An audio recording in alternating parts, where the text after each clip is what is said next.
آپ نے سنا ہوگا حضور نے سورہ رحمان کے بارے میں فرمایا ہے سورۃ الرحمان عروس القرآن. یہ سورہ رحمان جو ہے یہ قرآن کی دلہن ہے.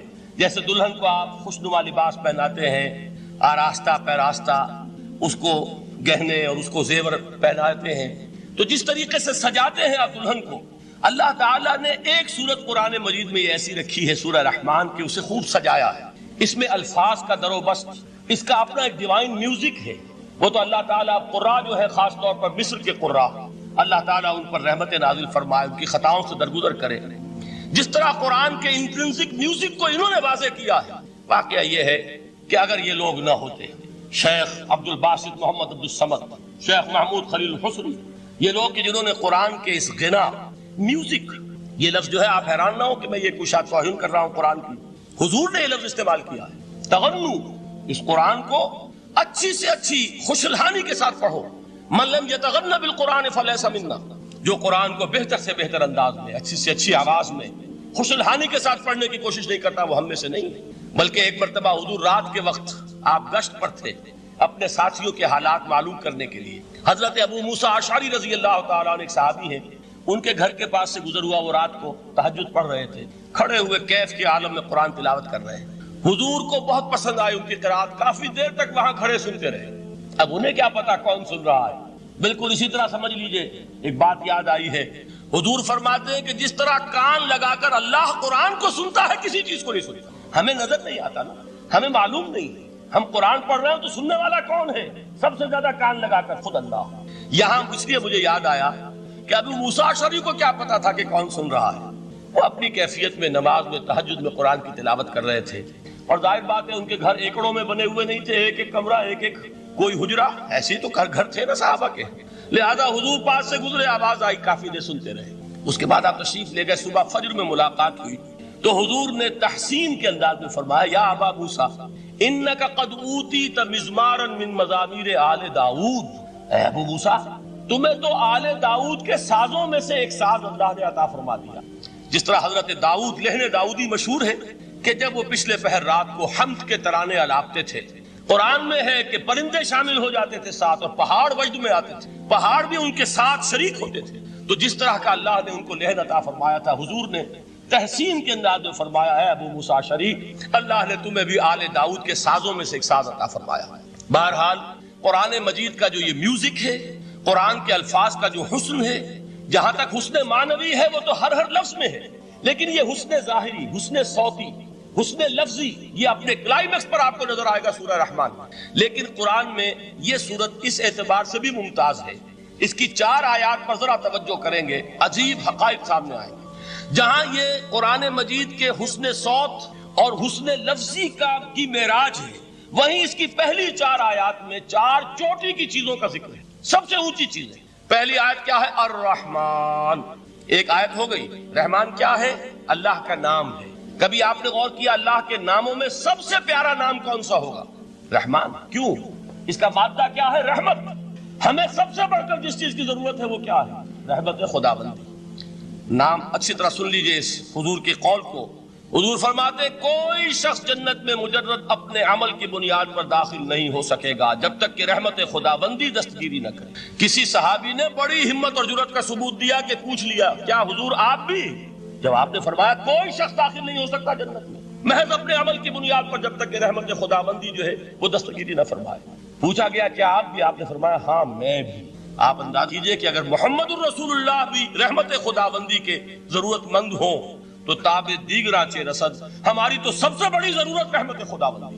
اب یہ رحمت جو ہے قرآن مجید میں اللہ تعالیٰ کی یہ شان 2 الفاظ کے ذریعے سے آتی ہے، رحیم اور رحمان. اور کوئی مادہ نہیں ہے جس سے 2 نام بنتے ہوں اللہ کا، لیکن یہ مادہ ہے واحد رحمت کا کہ جس سے رحمان بھی ہے رحیم بھی ہے. رحیم صفت مشبہ ہے، رحمت دائم ہو جائے گی، مستقل ہوگی تو رحیم کہیں گے. اور رحمان، اس میں رحمت کی ہے وہ شان ہے کہ جیسے ٹھاٹھے مارتا ہوا سمندر ہو، ہیجان کی کیفیت، طوفانی کیفیت، رحمت خداوندی کا طوفانی جوش، وہ ہے رحمان. آپ تو رہتے اس علاقے میں ہیں، آپ کو معلوم ہے عرب اگر بھوکا مرا جا رہا ہو تو کیا کہے گا؟ انا جوعان. پیاسا مرا جا رہا ہو انا عطشان. بہت غضبناک ہوگا غضبان. غضبان آصفہ قرآن میں آیا ہے، بہت غضبناک. رحمان جس کی رحمت جو ہے جوش میں ہے، ٹھاٹھے مارتے ہوئے سمندر کے مالک. تو یہ اللہ تعالیٰ کے ناموں میں سب سے پیارا نام. اب آگے چلیے. الرحمن علم القرآن، رحمان نے قرآن سکھایا. رحمت خداوندی کا سب سے بڑا مظہر، رحمان کی رحمانیت کا سب سے بڑا مظہر قرآن ہے. ان میں جو منطقی ربط ہے اس کو سمجھتے جائیے. اچھا آپ یہ سوچئے، جو علم بھی انسان کو حاصل ہوا وہ کس نے دیا؟ اللہ نے. سائنس کا علم کس نے دیا؟ اللہ نے. علم آدم الاسماء کلہا، وہ علم الاسماء جو حضرت آدم کو دے دیا گیا تھا ازل میں، یہ اسی کا ظہور ہے، یہ اسی کی ایکسفولیشن ہے جو ہو رہی ہے اور ہوتی رہے گی ابھی. اور دوسرے علم ہے وہ کس نے دیا؟ اللہ نے. لا یحیطون بشیء من علمہ الا بما شاء، مخلوق میں سے کوئی اللہ کے علم میں سے کسی شے کا احاطہ نہیں کر سکتا مگر وہ جتنا اللہ دینا چاہے. لیکن یہ کہ تمام علوم میں چوٹی کا علم قرآن. نوٹ کرتے جائیے، چوٹی کی چیزیں جمع کیجیے. اللہ کے ناموں میں چوٹی کا نام رحمان.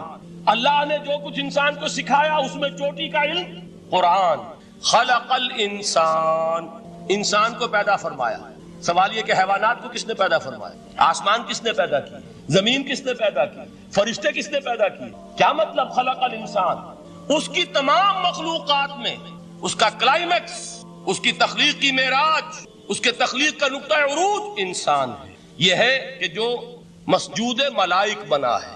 وَلَقَدْ كَرَّمْنَا بَنِي آدَمَ وَحَمَلْنَاهُمْ فِي الْبَرِّ وَالْبَحْرِ وَرَزَقْنَاهُمْ مِنَ الطَّيِّبَاتِ وَفَضَّلْنَاهُمْ عَلَى كَثِيرٍ مِّمَّنْ خَلَقْنَا تَفْضِيلًا. تو تخلیق میں سب سے اونچی تخلیق انسان کی، علموں میں سب سے اونچا علم قرآن کا، اللہ کے ناموں میں سب سے اونچا نام رحمان. تقاضے پورے کرو.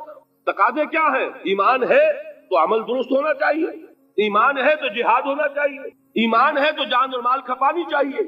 تو جو ایمان دوسرے لوگ جس طرح لائے ہیں، حمزہ بھی تو ایمان لائے ہیں، آخر ان کا راستہ تمہیں نظر نہیں آ رہا؟ ابو بکر ایمان لائے ہیں، ان کی طرح ایمان لاؤ. تو انہوں نے کیا کہا؟ انؤمن کما آمن السفہاء، کیا ہم اس طرح ایمان لائے جیسے یہ بے وقوف لائے؟ سفیہ کا لفظ تو سبھی جانتے ہیں، یہ سفہاء کسے کہہ رہے ہیں؟ آپ نے پڑھا تو بہت مرتبہ ہوگا ان آیات کو، کبھی سوچا کس کو کہہ رہے ہیں؟ وہ ابو بکر کو کہہ رہے ہیں، وہ حمزہ کو کہہ رہے ہیں، وہ عمر کو کہہ رہے ہیں. ان کی تو مت ماری گئی. غر ہؤلاء دینہم، انہیں تو کوئی ہوش ہی نہیں.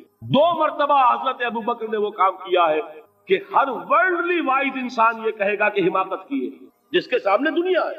جب ہجرت کے لیے حضور تشریف لے جا رہے تھے، 40,000 درہم کا سرمایہ تھا، جبکہ حضرت ابو بکر ایمان لائے. مکے کے چوٹی کے تاجروں میں سے تھے جو ملک التجار کہلاتے. لیکن اب وہ روپیہ کہاں خرچ ہوا؟ بلال کو خریدا، روپیہ دے کے خریدا یا ویسے ہی خرید لیا؟ آزاد کر دیا. ابو فقی کو خریدا، آزاد کر دیا. 6 ہیں غلام اور کنیزیں محمد رسول اللہ پر ایمان لانے والے جن کو ابو بکر نے اپنے پیسے سے خریدا اور آزاد کیا. یہ روپیہ تو پگھل رہا ہے نا. جو تھوڑی بہت پونجی رہ گئی ہے، تو جب حضرت حضور ہجرت کے لیے تشریف لے جا رہے، وہ ساری پونجی اپنے ساتھ لے گئے، گھر والوں کو چھوڑ کر گئے. بوڑھا باپ اندھا ابو قحافہ، بعد میں وہ بھی ایمان لے آئے. اور یہ ابو بکر ہیں کہ جن کی 3 نسلیں ایک وقت میں موجود تھی مسلمانوں کی. ابو قحافہ مومن، ابو بکر مومن، اور ابو بکر کی اولاد مومن، عائشہ، اسما اور ابو بکر اور عبد الرحمن ابن ابی بکر. یہ کون ہے؟ تو 3 نسلیں جس کی بیک وقت رہی ہیں ایمان میں، وہ شاذ لوگ ہیں، ان میں ابو بکر. لیکن یہ کہ اس وقت تک ابو قحافہ ایمان نہیں لائے تھے، والد نابینا تھے. تو والد ہے، بیٹیاں ہیں، حضرت عائشہ، حضرت اسما، حضرت رضی اللہ تعالیٰ عنہما، بیوی ہے. کچھ نہیں چھوڑ کے گئے، ایک پیسہ. جب باپ کو معلوم ہوا بیٹا چلا گیا محمد کے ساتھ صلی اللہ علیہ وسلم، سخت غصے میں ہے، پیچ و تاب میں ہے. اب ہمارا کون والی وارث ہوگا؟ کون ہے ہماری خبر گیری کرنے والا؟ بیٹیوں سے، پوتیوں سے اپنے پوچھتے کچھ چھوڑ کے بھی گیا کہ نہیں؟ انہوں نے کہا ہاں ابا جان. کیا کیا انہوں نے؟ کبھی پڑھے ہیں واقعات؟ کچھ کنکر روڑے لیے، ایک کپڑے میں پوٹلی بنائی اور اندھے دادا کا ہاتھ اوپر پھروایا. دیکھیے دادا جان، یہ چھوڑ گئے ہیں، یہ مال ہے، یہ سونے اور چاندی کے سکے ہیں، ابا جان ہمیں ایسے نہیں چھوڑ کر گئے. واقعہ کیا ہے کہ ایک پیسہ نہیں چھوڑا ابو بکر نے گھر والوں کے لیے. سب کچھ لے گئے کہ کیا پتا محمد کے ساتھ جا رہا ہوں، کس وقت کیا ضرورت پیش آ جائے صلی اللہ علیہ وسلم. تو یہ کوئی عقل مندی کی بات ہے؟ اپنے غریبانوں میں جھانکی آپ یہ عقل مندی کریں گے؟ کہیں چاہے نہ، یہ بات دوسری ہے. لیکن یہ کہ اس کو کون ہم میں سے عقل مندی کہے گا؟ اسی طریقے سے جب غزوہ تبوک کا وقت آیا، وہ واقعہ تو بہت مشہور ہے. حضرت عمر فرماتے ہیں کہ اس زمانے میں میرے پاس اتفاقاً پیسہ بہت تھا، میں نے یہ سوچا دل میں کہ اس مرحلے پر تو میں ابو بکر سے بازی لے جاؤں گا.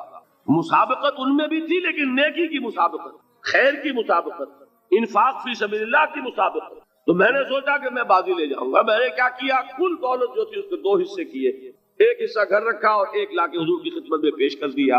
حضور نے پوچھا کہ عمر گھر والوں کے لیے کچھ چھوڑا, کہ جی ہاں نصف کیا میں نے, نصف اللہ کی راہ میں حاضر ہے, نصف چھوڑا ہے. ٹھیک ہے.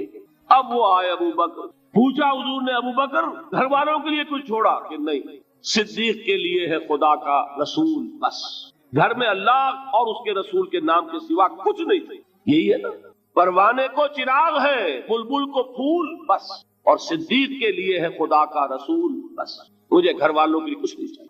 یہ کام جو ہے, تو یہ جن کا ہم اس وقت ذکر پڑھ رہے ہیں منافقین, ان کے نزدیک حماقت تھی یا عقل مندی تھی, یہ سمجھداری تھی یا بے وقوفی تھی؟ وہ ہے جو بات کہہ رہے ہیں کہ جب ان سے کہا جاتا ہے ایمان لاؤ بھلے لوگوں کی طرح جیسے دوسرے لوگ ایمان لائے ہیں, تو کیا کہتے ہیں, انؤمن کما آمن السفہاء الا انہم هم السفہاء ولکن لا یعلمون. آگاہ ہو جاؤ, اصل احمق یہ ہے, اصل بے وقوف یہ ہے, انہیں نہیں پتا کہ حقیقت کیا ہے, نفع کیا ہے, نقصان کیا ہے. وہ جو بات میں نے سورۃ العصر میں بیان کی تھی, والعصر ان الانسان لفی خسر الا الذین آمنوا وعملوا الصالحات وتواصوا بالحق وتواصوا بالصبر. جس کے ذہن اور قلب پر یہ صورت کندہ ہو جائے گی, اس کے نزدیک عقل مندی یہ ہے کہ سب کچھ اللہ کی راہ میں لگا دو. جس کے دل میں یہ بات بیٹھی نہیں, اس کے لیے عقل مندی یہ ہے کہ بچا بچا کر رکھو, چھپا چھپا کر رکھو, سنبھال سنبھال کر رکھو. عقل مندی کا اس میں تقاضا کچھ اور, اس میں تقاضا کچھ اور. لیکن یہاں بھی فرمایا ولکن لا یعلمون, انہیں ابھی علم نہیں ہے اس کا. اس سے پہلی آیت میں بھی فرمایا ولکن لا یشعرون, انہیں شعور نہیں ہے. دیکھیے میں آپ کو بتا رہا تھا, یہ وہ غیر شعوری نفاق ہے, یہ بڑھتا چلا جا رہا ہے. پہلے جھوٹا بہانہ تھا, پھر جھوٹی قسمیں ہوئی, پھر دشمنی ہو گئی صادق الایمان, جو جان اور مال لگا رہے ہیں, نچھاور کر رہے ہیں پروانہ وار, اللہ پر, اللہ کے دین کے اوپر نثار کر رہے ہیں اپنے آپ کو, ان سے عداوت, ان سے دشمنی, ان کا بغض, یہ 3rd سٹیج تک پہنچ گئے. اب بھی وہ اپنے آپ کو منافق نہیں سمجھتے, وہ سمجھتے عقل مند تو ہمیں, یہ تو بے وقوف ہے. ہم ہیں اصل میں بھائی, سمجھ کے چلنا چاہیے, تیل دیکھنی چاہیے, تیل کی دھار دیکھنی چاہیے, دائیں بائیں دیکھنا چاہیے, حفاظت کا بھی خیال ہونا چاہیے. یہ ساری چیزیں تو عقل مندی ہے نا دنیا کے اعتبار سے. تو وہ تو انہیں بے وقوف سمجھ رہے ہیں, اپنے آپ کو منافق کہاں سمجھیں گے؟ چاہیے ٹھیک ہے بھائی, دین بھی چاہیے لیکن دنیا کی فکر بھی چاہیے کہ نہیں؟ یہ آپ کہتے ہیں کہ نہیں کہتے ہیں؟ یہ تو بات آپ نے بہت دفعہ سنی بھائی, ٹھیک ہے دین بھی ہونا چاہیے لیکن دنیا بھی تو ہونی چاہیے کہ نہیں. یہ ہے سمجھ دنیا کی, یہ ہمارے معیارات ہیں. یہی وجہ ہے کہ دین ذلیل سے ذلیل تر ہو رہا ہے. دین وہ جو میں نے حال ہی کے اشعار سنائے تھے کہ پستی کا کوئی حد سے گزر نہ دیکھے, اسلام کا گر کر نہ ابھر نہ دیکھے, مانے نہ کبھی کہ مد ہے ہر جذر کے بعد دریا کا ہمارے جو اتر نہ دے. یہ دریا چڑھا کب تھا؟ جب صحابہ کرام نے وہ فینیٹسزم جس کو آج ہم کہیں گے, اس کا جب مظاہرہ کیا, اس کا ثبوت دیا, دامے درمے سخنے, جان مال تن دھن سب لگا دیا, تو اللہ کے دین میں بہار آ گئی, رونق آ گئی, دین کا غلبہ ہو گیا. اور جب ہم اپنے سمجھ کر رکھیں گے تو ظاہر بات ہے کہ اس کا تو پھر جو حشر ہوگا وہ وہی. دین میں کمزوری, ہماری دنیا جو ہے پھل رہی ہے, پھول رہی ہے, دین جو ہے وہ کمزور ہوتا چلا. یہ ہے 3rd سٹیج اس نفاق کی, کہ جس کے بعد اب کوئی امکان واپسی کا نہیں ہے.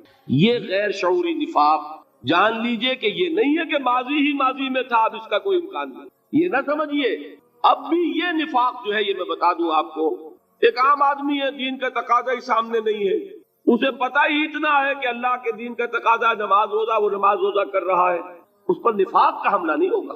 اس کو آپ کہہ دیں کہ اس کی سمجھ کم ہے, اس کا شعور کم ہے, اسے پتہ نہیں ہے, دین کے تقاضوں سے واقف نہیں ہے, وہ بچا ہوا ہے, وہ محفوظ ہے. وہ جو میں نے آپ سے کہا تھا پرسوں, اور ایک صاحب نے جواب دیا مجھے بعد میں کہ آج آپ نے جو بات کہی ہے تو کل لوگ کم آئیں گے. آپ نے ڈرا دیا کہ یہ جو تقاضے دین کے سامنے آ رہے ہیں تو اس سے ذمہ داری بڑھ رہی ہے. اب جس نے سمجھ لیا ہے پھر پیچھے رہے, وہ نفاق کے خطرے میں ہے. جسے سمجھ ہی نہیں ہے وہ پھر بھی کوئی نہ کوئی عذر پیش کر سکے گا کہ اللہ ان مولویوں سے پوچھ جنہوں نے ہمیں بتایا نہیں, انہوں نے تو دین کے تقاضے ہمیں یہ بتائے نہیں, انہوں نے تو ہمیں نور اور بشر میں چکر دے کے لڑائے رکھا, ان سے پوچھ. اصل سے مجرم جو ہے وہ یہ ہے, وہ واقعہ یہ ہے کہ کسی درجے میں بچیں گے کہ دین چاہتا کیا ہے, دین کے تقاضے کیا ہے, توحید کی حقیقت کیا ہے, شرک کی حقیقت کیا ہے. اس کی طرف اگر توجہ ہی نہیں دلائی جا رہی اور اس غریب کو پتہ ہی نہیں, اسے پتہ ہی صرف یہ ہے کہ کھڑے ہو کر سلام پڑھنے میں اتنا فائدہ ہوتا ہے، وہ پڑھ رہا ہے بیچارہ، لہذا اس کا معاملہ آسان ہے بنسبت اس شخص کے کہ جس کے سمجھ میں آ گیا ہو، بات اس نے پالی ہو۔